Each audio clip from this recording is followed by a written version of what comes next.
Hey everyone, I'm Raph, co-founder of VaaSBlock, and welcome to NCNG Talks, our new show where we meet smart people from the crypto world and talk about cool stuff. In this second episode, I'm quite hyped because we're hosting Al Lim, an anthropology researcher specialized in the crypto phenomenon. He's currently writing a thesis on social impacts of cryptocurrencies at the University of Yale, and he's also one of the core members of Virtuals. We'll talk about his path, his findings, and his inspirations. So stay until the end and take some notes. But yeah, I have a pretty cool icebreaker, which is that I like to ask ChatGPT to give me 4 or 5 lines of roasts on the people that I'm hosting on this podcast. So with no introduction, I'm going to tell you everything that me and ChatGPT found on you and how this turned out. So I hope you won't hate me after this. But yeah, I'm going to read. So Al is the kind of guy who writes poetry about crypto markets and somehow makes it sound academic. He's done a PhD at Yale on cryptocurrency in Thailand, which means he's basically decoding DeFi vibes and flip-flops with field notes. With degrees from LSE and Yale and US, he's the overachiever that your parents warn you about, except that he's also a translator, community organizer, and part-time philosopher. If Web3 ever needs a constitution, he's already writing it in verse. What do you think? Is that accurate? We love that. Writing it in verse. Yeah, you just doxed my secret project at the side. But all jokes aside, you are a researcher. You are currently doing your thesis in Yale, or you already did it, right? That's right. So I'm going to my 6th year of my PhD in anthropology and environmental studies at Yale, and my research is about cryptocurrency. And so I'm currently halfway through writing my dissertation about crypto, and in particular about like a social ecology of crypto in Thailand, about 2021 to 3 to 4, that period. Yeah. Okay, and how do you end up in crypto when you start in philosophy? Like, where's the link? Yeah, great question. I get that quite often. People find out I'm an anthropologist and like, wait, anthro and then crypto, and then like crypto. People are like, what do you mean by anthro? So I think I get confusion on both sides pretty often, and it wasn't something that I planned to do before my PhD, right? So I applied in 2019, end of 2019 for the 2020 cycle. So at that point, it was just before COVID hit, and I was in London doing my master's. And so I initially proposed doing my PhD about smart cities and water infrastructure, kind of drawing from my undergrad research on water in a village in Thailand, and smart cities, which was my master's research, and kind of thinking about researching in Laos, and particularly in Vientiane or Lokbang. So that was the idea. I applied to the PhD programs, started at Yale in the middle of the craziest time to start a PhD in 2020. Everything was online. I could barely get to the US. I think my visa appointments were canceled 3 times and before I finally got there. And so I started, and I think it took, so my first year, I remember that summer, I was like, can I get it to Laos even? I'll try. I spent 2 weeks in Singapore in quarantine, 2 weeks in Thailand in quarantine, so a month in the summer just in a hotel room, waiting to see if anything would change, and nothing changed. And by the time I got to my second year, I was like, well, who knows, like when the country will open up? I can't get there. So as an anthropologist, I have to be there. That's one of the most important things. So I reframed my project at that point to think about Bitcoin mining, which was a big controversial thing in Laos. So Bitcoin mining was announced by the Lao government, or more like cryptocurrencies, in about 2020. And so at that point, I considered, hey, it might be interesting because I could potentially go to Thailand, maybe like Hong Kong, where some of this is financed, Singapore, to talk to the Bitcoin miners, the companies, as a more transnational project in the case that I can get into Laos. So that was the initial plan. And then the summer came along when I did pre-dissertation research. And so I ended up in a centralized exchange on the ventures team for the summer. At that point last cycle, my mandate was like, okay, tell us about the metaverse, right? And like whether this makes sense. But again, like everyone's heard about the metaverse, right? Like everyone talks about Snow Crash by Neil Stevenson, and this dystopia. Everyone wants this, metaverse, and I'm like, do y'all realize this is the dystopia, right? And so, why do you want this? And so I spent the summer just like thinking about it from a more anthropological, historical angle, like what is the metaverse? And in a sense, it's like, in one hand, as well as language, right? Modalities and language are theories of possible worlds. Would, could, should. These are possible worlds. These are different worlds, right? And there's so many ways to look at it in terms of like, speculating about different worlds, as in like, world building, tense, right? Linguistics, modalities and linguistics. So all sorts of different ways to think about it. So I kind of came up with a presentation over the summer to think along with, okay, this is what crypto has done. This is current ideas of the metaverse. Where else can it be expanded to? So at that point, that was the end of my second year, and I spent the next semester kind of like reformulating a research proposal.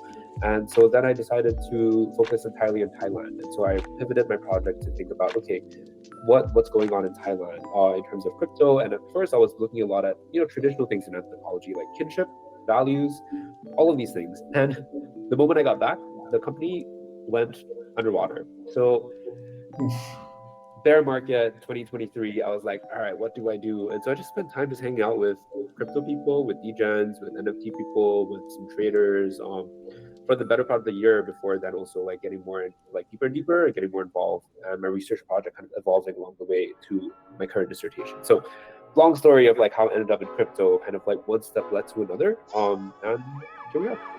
Yeah, but in the first place, sorry, what's attracting you to this? Is it like more of the tech aspect of it, or is it more of the people gravitating around this thing? And my question more specifically on this would be, do you think you would have been attracted to this new movement if it was something else? Like, is it related to the period of time, or is it really something that you were attracted to by itself? Yeah, good question. I think it's a mix of both, right? I think one of the things that I was thinking a lot about as I developed my research and along the way as well is, well, how do we take really established and kind of like old school in many ways ideas of thinking, conversations about like value, research, qualitative research, how do we take that and intersect it with something that seems to be totally new, right? Like crypto seems to be a new, young, fresh ecosystem doing all sorts of things that people are like, what are they doing, right? And the narrative changes every 2 seconds, right? In one sense, like decentralization, put things on the blockchain is going to be immutable, transparent, right? Unlike logistics. And then now we have Info5, now we have ICF, right? Narratives change all the time. And what can we do to understand them, right? Beyond a kind of like quantitative, like, okay, here are the numbers, here's how we punch it, here are the equations. Well, have you talked to the people doing it? Who is actually doing it? What are their cultural, what are the cultural aspects of that, right? Like, so I think anthropology gets towards social and cultural aspects of things and tries to understand it on their own terms. And so I think that's kind of like how started this conversation in research about how do I get into crypto to understand it on its own terms, right? Rather than coming in with all these hypotheses and like, oh my God, it's going to be like this or that. Like, no, well, let the people say what they're doing, and from there I kind of like iterate along and just learn with them and spend time with them, which is why it takes so long as well. But I think bringing that old school research methods in terms of like field work, ethnography into a very new space, what does that look like? So I think that's kind of one of the places I was starting from. Okay, that's very interesting. And I think one very, I would say, boring question, but that is worth asking, is about the way you describe people, because you refer most of the time to the crypto community, if I'm not mistaken. Other people refer to the blockchain community. We talk about Web3. We talk about decentralized ecosystems, etc. What do you think is actually the structure in between these words, like, or it doesn't matter? Maybe like what is your positioning on this?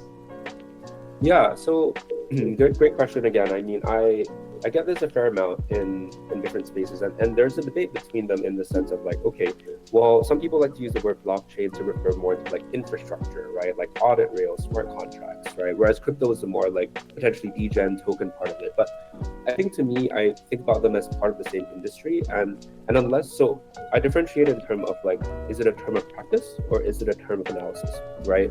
So in practice, like there are certain differences that people are using it, and then you can step back and analyze them separately. So for the most part, I don't know if differentiating it in that way makes the most sense, right, in terms of my own analysis. Because, well, look, infrastructure is never really that neutral, right? Like, who built it? Who funded it? Those are deeply political, social, cultural questions as well, right? Audit rail smart contracts, they're not devoid of politics, right? People might think infrastructure is at the background, but look, like, they're deeply political, right? Who built that pipeline? Deeply political. So I don't know if that deep, lack of politics or apolitical versus political aspect then is a good way to differentiate them. But for now, I feel like, just talking to people, they see themselves as part of both. And I think the differentiation to them might not be as clear. And so for me, taking a step back, do I need to analyze them separately? For now, I haven't.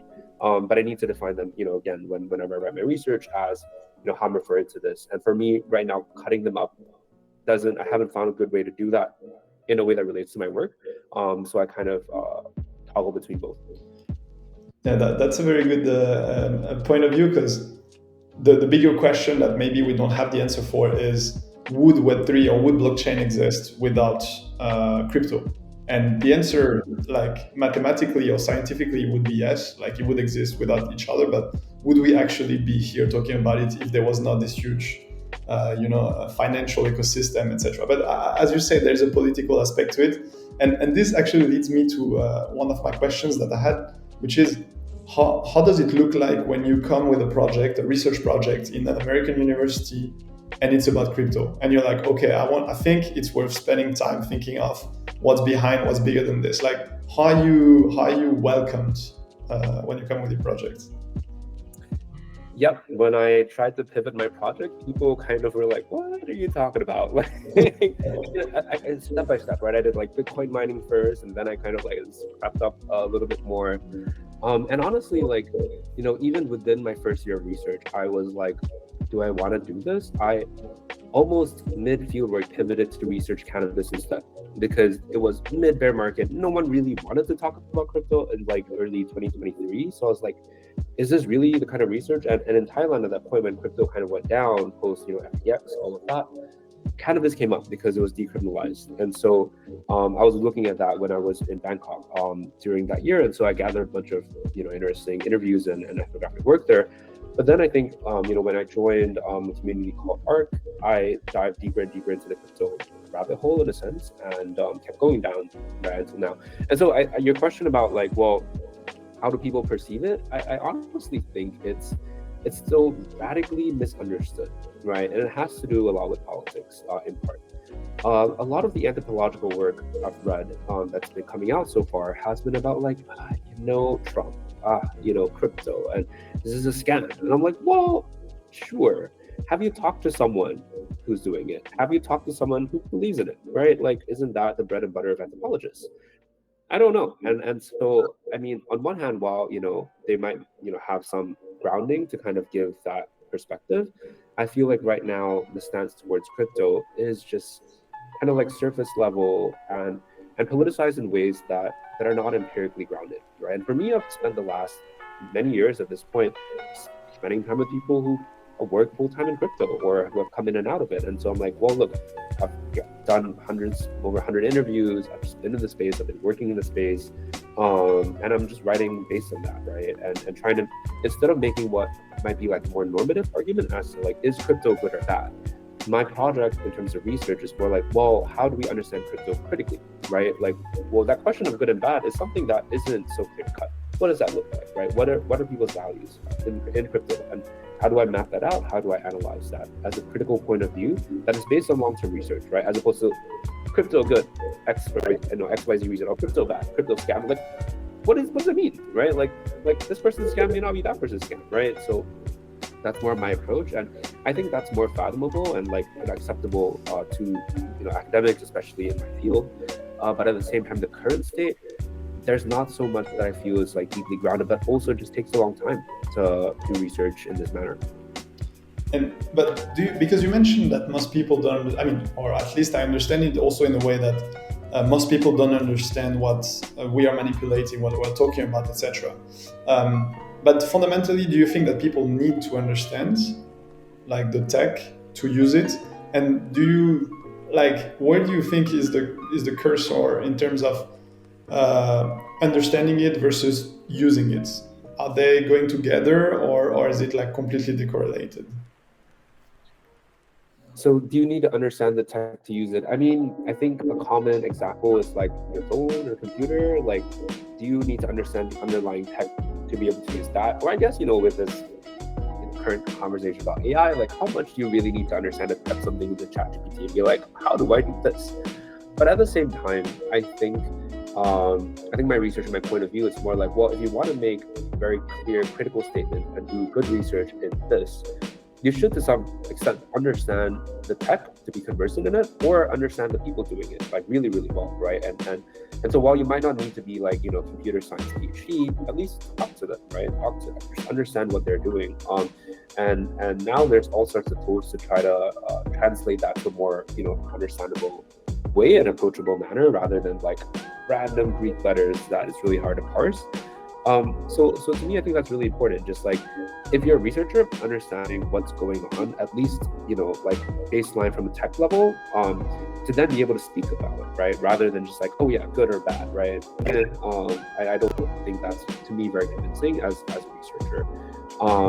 And understanding the tech, I think it's helpful, but at the same time, like, like an iPhone, if you want to use the tech as a consumer, do you really need to understand that much, or just understand it well, or like understand it well enough to teach your parents who would be asking you about these things? Yeah. Yeah, definitely. I think this also points out the fact that one of the biggest liabilities of Web3 at this moment is the UI that is not up to the standard of the rest of the tech industry. And when we keep, and including myself, when we keep talking of making it more accessible and why there's no more mass adoption, we should actually try to understand that it's not that easy to just, open a wallet and just like interact with it, especially when it gets to people who are not completely tech native, etc. So yeah, there's definitely a big topic of conversation here. And I had a more generic question regarding tech and regarding basically research for tech. I think, and I do know it's a tricky question, but I think my starting point would be, do we need to give a meaning to tech? Like, is there a need for people, for humans, to actually put a meaning, put words on a meaning for technology in general, or for like an innovation? I think this idea of meaning just happens, right? Whether you want to study it or not, right? Like how it's built, why do people do it, what meaning they give to it. These are things that happen all the time, whether we study it or not, right? And so I think the question is like, well, then how do you study it? And also, why would you, like, what is the importance of it, right? And so, for example, like going to a different culture, the way they use the iPhone, the way they use AI, the way they even, their ChatGPT or like their GPT models are built based on different languages, all these are totally different, right? And there's always meaning attached to different tech, whether it's political, whether it's social, whether it's cultural, right? And economic for that matter. And so as an anthropologist, right, I think that's deeply interesting. But I also spend time to ask them like what do they find interesting, right? And what meanings are they concerned about, right? It's a very iterative process as to like, rather than I'm like, yes, crypto means this, and therefore I'm gonna just study this, universally. I'm like, no, like it's a lot. Humans are really hard to study. Like humans are really complex creatures, right? And communities. And so I think that's the element that I'm coming from. Like tech, I don't think there's a way to say that there is tech with no meaning, right? I think humans are all about different ways of meaning making, right? Whether you speak about it, whether you think about it, there are all these different ways that people ascribe meaning to things, and that's how like you value things, right? Like think about I want to do this for particular reasons, right? Like I desire to do this activity, or there are many. How do I choose between them? What kinds of meanings do you attach to things? These are things that are organically happening all the time. Now, whether it becomes how do you then scope a study to that as a way to be like, okay, this is something that a lot of people, there's a problem here, there's a tension here.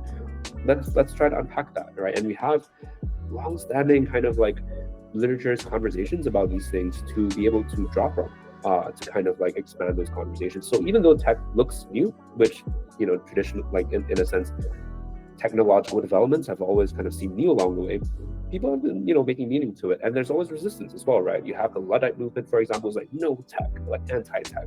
You're gonna have that as well. I mean, call it boomer or not, right? There are different ways people make meaning with tech, and I think then understanding why it's important for them, how do you study it, I think, and then why should you study it, right? Like, what are its meanings for both your field, but also for them? I think that's kind of how I've been framing it. So, from an anthropological point of view, what we're experiencing right now with blockchain or with crypto is a mechanism that potentially we already experienced as humans. Absolutely. I mean, and there's so many ways we can look at it, right? Like people who, for example, from a career point of view, what is a good life, right? What is a good, people, try to achieve their good life all the time, right? This is as old as Aristotelian eudaimonia, right? Like, what is a good life? And so how does crypto help certain people get towards that? What does that look like, right? So like, for example, someone who might not be doing so well in their career, let's say they were 2017 ICO period or last cycle, DeFi summer, or made a bunch of money somehow, or dedicated their career to this, and maybe they cultivated skill sets in the space that are very particular to crypto, where they couldn't do in outside of crypto, and so they've been able to like make career progress within the space where others wouldn't have existed before. So in that way, like that itself is like deeply interesting, the way of like career pipelines. What does that mean, right? Like university students, I went to my undergrad at Yale in US, and like funnily at one of our reunions, we're like, oh my goodness, this person is ended up in crypto as well. Oh my goodness, this person ended up in crypto as well. In very different parts of the ecosystem, right? So it's quite interesting to see, and this is one of the many things that is already happening. Like you can think about like the career pipelines. How do people realize their goals? How do people decide between what to do, what to buy, how to trade? How does that affect their everyday life, right? This whole kind of idea of the crypto circuit, like people traveling, that has super interesting and unstudied to me at this point reflections or impact on local environments, right? Like this whole crypto circuit from different travel hubs, right? Like what does that do, right? ETH Denver, for example, when we were there, so many people are like, yes, we expect you to be here. You bring in so much money to the city at this period every year. But of course, we know you're coming, right? And these are non-crypto people. And so, in a way, like while crypto, we like to talk about, okay, real world assets are this, that, and we want to tokenize it. I'm like, well, no, like crypto has had real impacts in the world. No, it hasn't transformed the whole world. Like, let's not get crazy with the amount of like hype and like as much as people want to say moon bullish, we're changing the entire world. Like, let's be practical. Like what have we actually done? There are things that crypto has done, right? What is it, right? And to understand that on a grounded basis, I think it's worth doing. You mentioned something that is very interesting, which is the RWA, the real world asset like trend that is taking. And I think the more we talk about it, the more, I mean, I don't want to say it's taking over because it was always a bit around, but like we see the buzzword a bit everywhere. And my reflection on this is always, where does it stop? Like, what is a real world asset? What is not? Because if you ask yourself, for example, if a bank is a real world asset or a real world asset provider, is the answer yes or is the answer no? Or what is a fake world asset? Is that like a land in the metaverse? But it's also fungible, right? I mean, NFT is like non-fungible token, but it's so deeply fungible in so many ways, right? Like, so the question is like, what is a real world asset? I mean, well, what is a fake world asset? I don't know. Like, so I get what they mean, but at the same time, I'm like, okay, how does this help, right? Again, this is a term of practice, right? How do we then step back and analyze them, right? And what does it mean? So yeah, no, totally agree. It's just like, well, yes, I get that it's an industry. It has its own reason why it developed, this particular period of time, but also like it's worth thinking about, well, how does this connect to things around it, right? Like, how does crypto affect actual assets, right? What is a digital asset versus a tangible? Well, what are the connections, right? How can you move tokens to fiat, right, through real world assets, and what are the consequences in terms of like national borders, jurisdictions, compliance? Deeply important and existing businesses, right? Yeah, definitely. Another thing that is very present in crypto, in Web3 in general, and also as part of your research, is this whole reflection around iconography. And I would say I want to make it wider to kind of any representation of an identity. So yeah, I will give you space to talk a bit more about your research on this because I know it's a big part of what you've been working on. But in general, there is a very big contradiction between the fact that everything is about the avatar. Everything like it's at the end of the day, the NFTs became big when they became like avatars, when they became like a persona behind which people could hide, or at least they could identify themselves with it.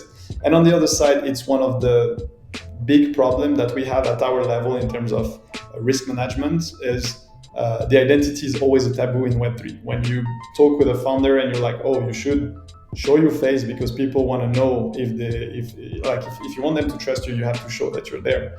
Most of the time, the answer is like, oh no, I want to be anonymous. So like, it's really in the middle. So I want to have your opinion on this. Like, why is it so important?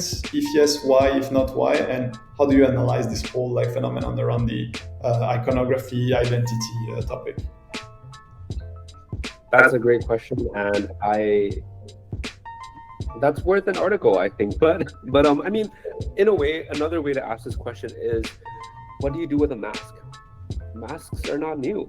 Phantom of the Opera, like masks have been, around for a long, long time, and it's been theorized in so many different ways, right? And so, I guess like questions of like, well, what is it hiding? Why do people wear it? Like, what do they want to reveal, right?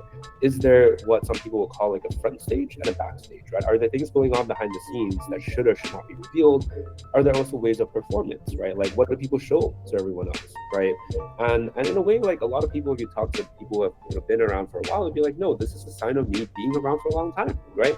Back in the day, like having this, whether it's particular blue chip or whether having it at like totally not doxing, like these are parts of being like a show, like, hey, I've been around for a while, I know what's going on, right? And in a way, it signals to other people like, oh, this person knows what they're talking about. Another form of expertise, another form of performance. Now, then it comes to your question of like, whoa, does this help with compliance or not? Then you have to have a conversation, right? Like, okay, I understand, like, you're doing this for all these reasons. Good for you. But we need to talk about what's, for compliance reasons or for all these other practical reasons, like from a business point of view, like these are also important. Do you want to reveal your identity or not, right? And if not, like, sorry, we cannot help you. And so I think that's part of it, right? Like, so from a research point of view, I think it's just interesting to understand why they're doing it, and then we can talk about how to think about it theoretically and conceptually, right? Is like, why is this mask, right? What are they hiding? Are they hiding anything? Why is it there, right? And I mean, I think even the other day we're like, oh my goodness, this person has this NFT from Raga Project. Why? But you've been around for a long time. Like, we know that, we can see it, and also it shows you round trip. Like, something that I think is a rite of passage in crypto is like a round trip way more many times than I can count. And in a way, it's not to say it's a good thing, but at the same time, it's also to show like, hey, like, I have sadly paid what many call it tuition fee, like, like I've been around enough to understand how things work, why I don't buy a lot of the juice anymore, and like how people come up with all these, like hype narratives. But, well, how do you determine what sticks around or doesn't, right? What is a soft rug people trying to work versus a complete rug, right? How do you evaluate that? And all these different things that are things that we deal with every day in crypto.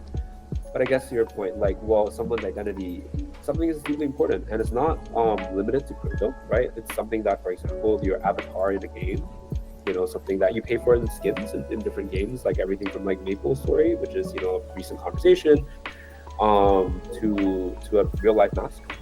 What do those mean for the person? What does that do? And then you can analyze that in different ways. Or if you're from a business point of view, like, okay, what are things you need to clarify with that?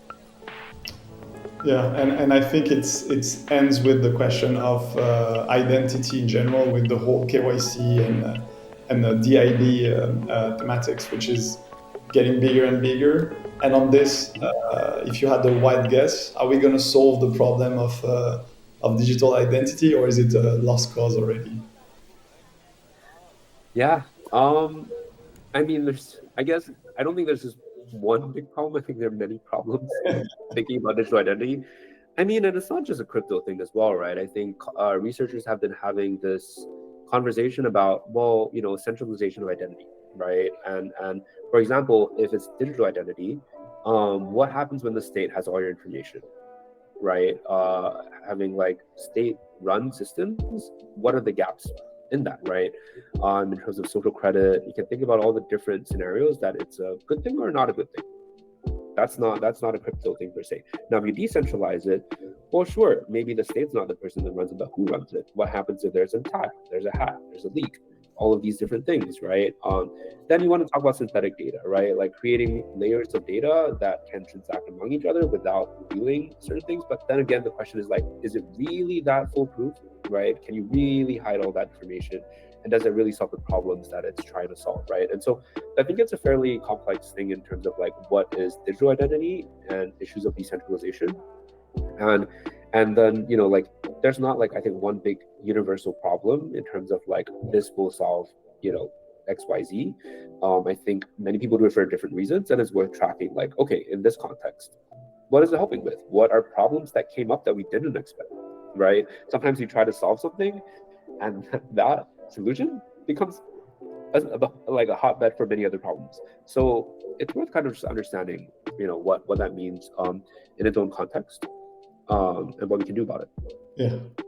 No, it's definitely a bigger problem, or at least a bigger question that unfortunately we don't have the answer for. And I guess at the end of the day, the question was there in the line for a long time. It just became very permanent because now it's like in front of the face, basically.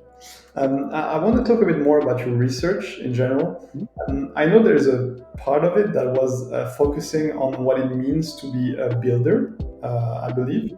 Can you tell me a bit more about this? Sure. Buy my book whenever it's out in the next few years. I don't know. Yeah, I mean, that's something that I've been thinking about for a while, and I think it's just come up from the research. And I think this question of builder is not just a crypto thing, but it happens in crypto in very particular ways, right? And so based on my interviews and research, people are just like, hey, being a builder is important in all these different ways. And so based on that, and I'm revising a chapter of my dissertation on it, thinking about, well, what does it mean for them to say I'm a builder? Why is it important for them? And how does it intersect with all these other conversations in the tech space, or even finance space, right? This intersection of fintech and even crypto. What does that mean? And also my context is Thailand, right? Like how does this intersect with the history of like what it means to work in this certain way in this country? And what does it mean to perform a certain identity in this manner? And so I guess at that intersection, right? Like historically, you know, like transnationally, how does this come together? You know, that's what people are, you know, interacting with all the time, right? They're transacting international payment networks. They're based in a place. They're not separate, right? Like you cannot say like someone just lives purely in a crypto space. They have a body, like living in an actual space, right? Those matter, right? And so how do they come together? How do people talk about it? How do people perform it? And so I guess that's one of the kind of emergent things that came from my research. And so I've written a chapter around it, still going through revisions, and hopefully I can finish writing the dissertation. And again, like a book project is essentially a 10-year project for people in anthropology. And so by the time you do your research, by the time you collect the data, analyze the data, you write about it, revise it, submit a book manuscript proposal, get feedback on that, it's a 10-year project, right? I started this like 2020, right? And I'm like halfway through and I'm like, when is this done? But I think that's kind of like how I've been thinking about that along the way. I couldn't have said, look, I'm just studying builders from the get-go and just like, I mean, I could have, but I think it's more kind of like emergent from the empirics and from what people are talking about to me. Yeah, that and this challenge of being at the right time and covering the right topic is also something that I guess you experienced a bit with another one of your articles, because you wrote a paper, if I remember well, about NFTs, or if I'm quoting, gendered allure of Nangquak. Am I right? Yep, Nangquak. And so, yeah, that one is published last year in an area studies journal, Journal of Siam Society. And actually, the origin story for that, kind of amusing. It was I was just hanging out in Thailand doing my research, and one of my professors from my undergrad days, we were catching up, and she was a keynote speaker for an upcoming Amulet conference in Thailand, and I'm like, oh, cool conference, and like would love to attend. And then turned out that she couldn't be there on the day itself because she had a conflict in the U.S. So I was joking. I was like, why not I just read your paper for you, right? Like, I'll be in Bangkok anyway. And she was like, why not we co-write something? I'm like, oh, I guess so. Oh, sure. And so as the time led up to it, I'm like, well, how do I need to study amulets? Like, what do I do? Like, and so I was like, what is my take on this? Like, huh? And then I was like, oh my goodness, there was a whole period of amulet NFTs in Thailand. That's the starting point. And so that kind of began the process. And my initial kind of thoughts were, well, like you think about digital art, that's a way of like, maybe like iterating and innovating, right? We're pushing the frontiers or kind of like new barriers or new mediums, right? And in a way in Thailand, maybe that's more progressive in a sense politically, because there's a lot of political tension in the country. And so that was my initial thought. But then when I talked to the NFT artists, they were like, no, I believe what I'm doing is actually an extension rather than opposing tradition. So they see their NFT art as building on long-time traditions as opposed to challenging them. And that was like, interesting, right? Like, so in a way, like that assumption that tech does new things all the time was like radically gone from my conversations and my interviews with them. And so as I built out the paper and did more interviews with NFT artists, amulet vendors, that's the kind of things I was realizing. And along the way, the analytic was about gender and the ways that these elements came together for people through the lore of this deity. Nangkwak is a fortune deity in Thailand. And so the way that she was talked about, the way her effects or worship practices happened, and her representation. So those centered around very particular ways that the female body and imagination is captured. And so that's how I ended up writing about it. It was kind of, again, iterative along the way. Talk to people. I'm like, oh, this is what people are doing about it and thinking about it, and then just developing the argument as I spend time with people. Yeah, and it also asks a very good question about the role, I would say, of NFTs, or at least collectibles. And I know that this is also a part of your research. So, do you want to maybe precise a bit what was the takeover of this whole research work, and what it taught you regarding the whole consideration of a collectible, of a token, basically? Yeah, I think at that point, to me, it showed how NFTs you can't look at them as separate from social and cultural things that are happening, right? And so while maybe overseas researchers or NFT people might not see what's going on because a lot of it was in Thai, they're deeply part of a local ecosystem. They're deeply involved in very domestic, localized transactions, economic practices, cultural practices. And so trying to understand them together, like as a method, I think is really important, right? You can't just think about things as like, in the air and, not tethered to particular things. They're tethered to people, their histories, culture, all of the above.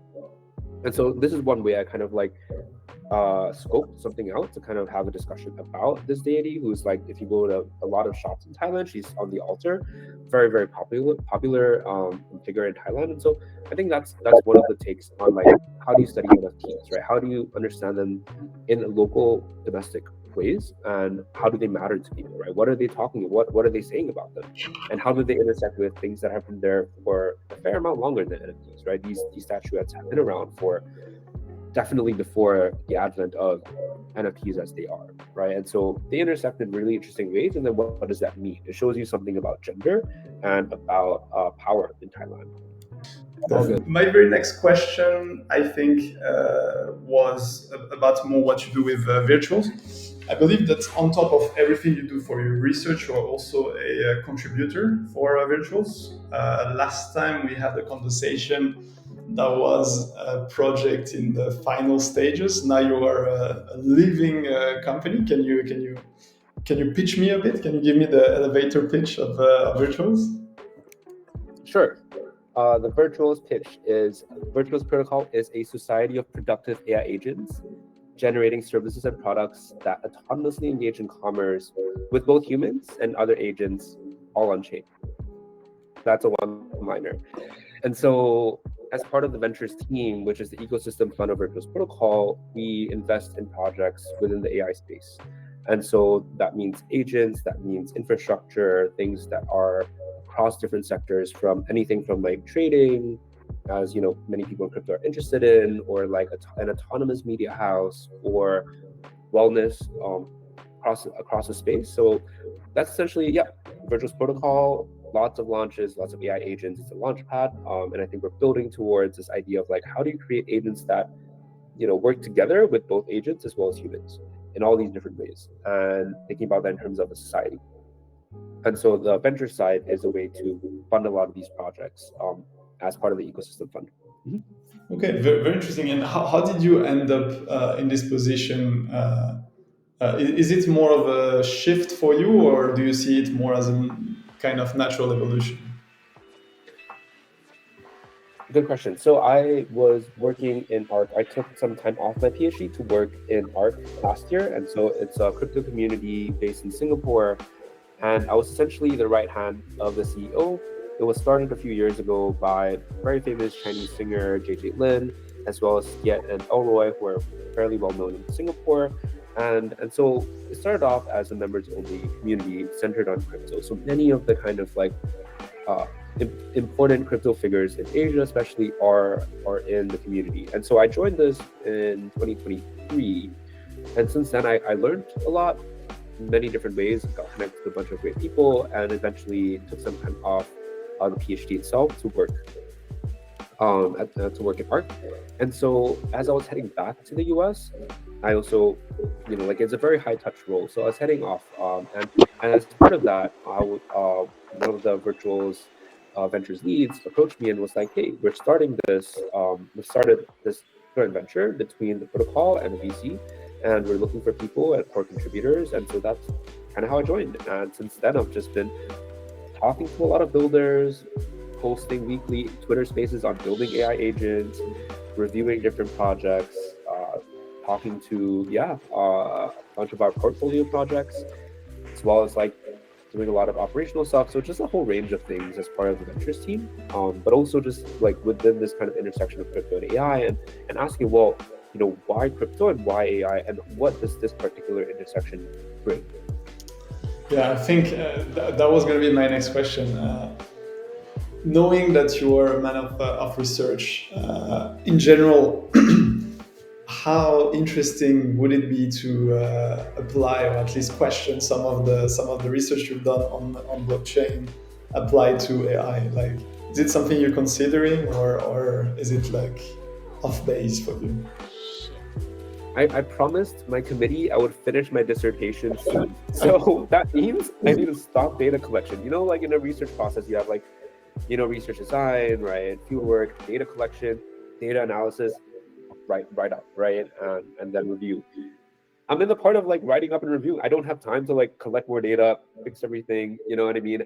And while, obviously these questions of like identity builder, all these things matter a lot to people within the crypto AI or even AI space, I need to finish the dissertation. So I think all this is informative to what I'm currently writing, but also potentially future projects, right? And so I don't think I'm very clear on like exactly what that looks like, but again, I think it gives me an interesting perspective and at a very interesting space, right? And like how do these two things come together? And so I think I've just kind of like left my researcher hat with the kind of dissertation, with what I'm writing, what I'm reviewing, on that hand, and also I mean like just kind of absorbing what's going on. And I think there's a whole different kind of mindset, set of goals, objectives for Virtuals as an industry, and I think there is something to be said. Like, how do you bring together these two very different perspectives, right? How do you bring together a critical academic perspective with a very industry-focused one, right? And having spent a fair amount of time in the industry,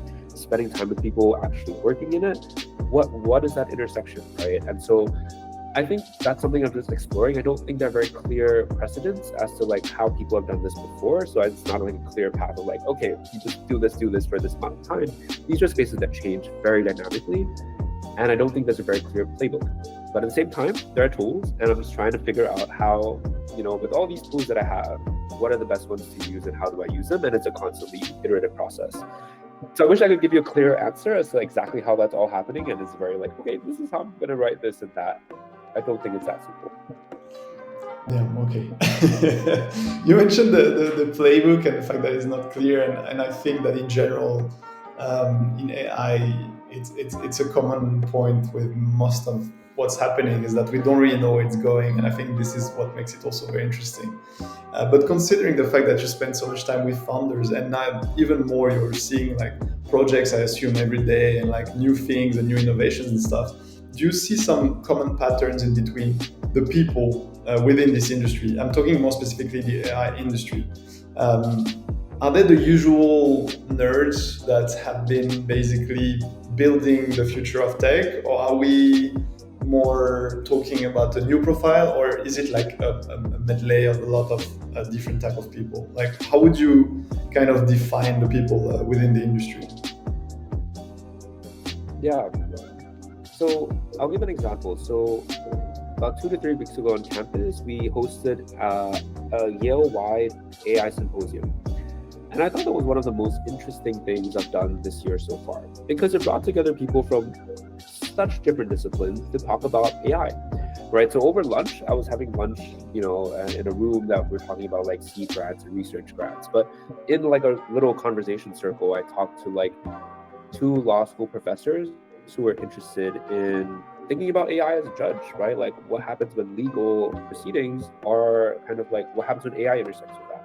I was talking to psychologists who are thinking about in a clinical setting, what happens when you have AI, right? And people are already using AI for mental health, right?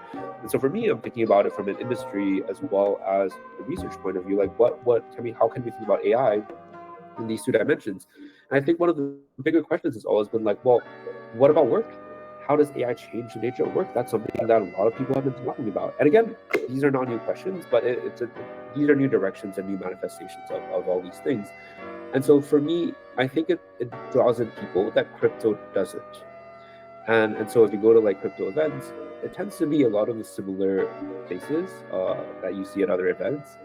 And the conversations are not as intellectual for the most part. I think among the CS people, there's a certain set of people who are very deeply involved in like thinking through security, TK, FHE, TE, all of that good stuff. And on the other hand, there's a lot of people who are looking at this a lot like, how do you, do perps? How do you trade, right? And so there are these ends of that are in the crypto space. But I think AI, I don't know if it's entirely hype per se, but there are real applications. Like people are already using it for all these different things. Now the question is, how do we study it from a research point of view? But also at the same time, I think there's a question of like, well, what does it do in terms of technology and finance, right? I think it does have important implications, right? Technology, finance, but also work. How does it change the nature of work, right? And so, or even communication, right? And one more example of this, earlier today, I hosted a space and I brought we were talking with 3 projects. One was about Netflix to earn.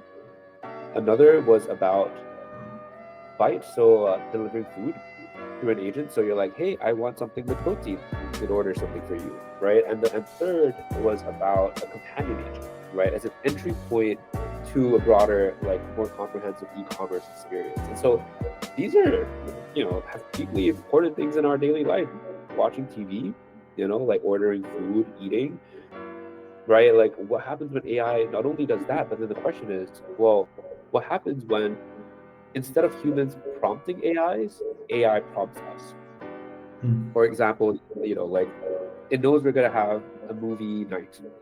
And so in the daytime, they're like, hey, do you want to order popcorn for tonight? And so it's like, how much does AI then shape us, right? So I think, like pulling together some of the earlier conversation that we were having, what is the meaning of tech, but also how does tech reshape what we do? So not just like us studying tech and what we do with tech as a tool, but also how that changes our own perspective, desires, behaviors, all of those, right? Like what happens when AI is telling us what to do instead of us prompting it, or her, or them, or right? So So I think that's worth kind of like thinking about, because it's not inconceivable at this point, right? I think Black Mirror kind of shows us the limits or the potential pitfalls that could go along the way if things get out of hand. Yeah. Okay. I don't think I will be able to top up this ending, so I suggest we stay there. Maybe do you have a few I don't know, a bit of a promotion for anything you will publish? You mentioned a book in the next few years, so I guess we'll wait for this. Otherwise, do you have any last word? Sure. So I think some things to pay attention to. I think there's a bunch of interesting anthropological and social science work coming out about crypto. One about the 2017. So I recommend 3 articles if people are interested in reading stuff in the social sciences. So one is called Magical Capitalism, Gambler Subjects by Sung-Cho Lee, about the 2017 to 18 Bitcoin frenzy in South Korea. And so that one is an interesting article, I think, kind of gets to what's going on there. Another article called Poor Miners and MTE Wallets, Latin American Experiences with Cryptocurrencies in Crisis by Rosales et al. I think that also gets to like the political aspect of how this works in different countries. And third is a recent article by my colleague Wassam Hassan called High Stakes in the Bazaar, Cryptocurrency Trading as a Game of Chance in Istanbul. So she's an anthropologist, finished her degree at Oxford recently, and is teaching at LSE right now, and we're co-organizing something hopefully very soon. So she writes, based on her own ethnographic research about what's going on in terms of gambling and crypto. And so those are things that are out there. People are interested in how do you think about anthropology or social science about crypto? And myself, stay tuned to what I'm up to. If you're interested in like more industry side, Virtuals Ventures, great place to start with. DMs are open. Feel free to connect and chat. Love to chat about that, but at the same time also of an academic, and so I'm writing stuff in review as well as my dissertation along the way, and would love to kind of chat about collaboration in both academia and industry. And I think there's a lot of ways to go, especially at the intersection, and would love to kind of connect and chat more about that. Thank you for joining us on NCNG Talks. Make sure to check all the other episodes on Twitter, YouTube, and Spotify. Hope you enjoyed this one. Cheers.